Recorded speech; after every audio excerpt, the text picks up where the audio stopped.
إن الله لا يستحيي أن يضرب مثلا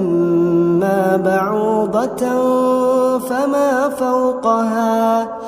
فأما الذين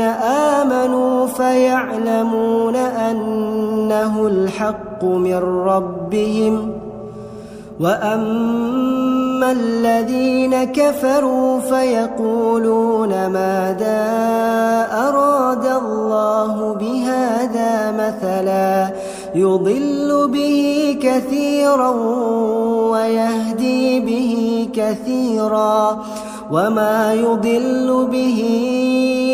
إلا الفاسقين الذين ينقضون عهد الله من بعد ميثاقه ويقطعون ما أمر الله به أن يوصل ويفسدون في الأرض أولئك هم الخاسرون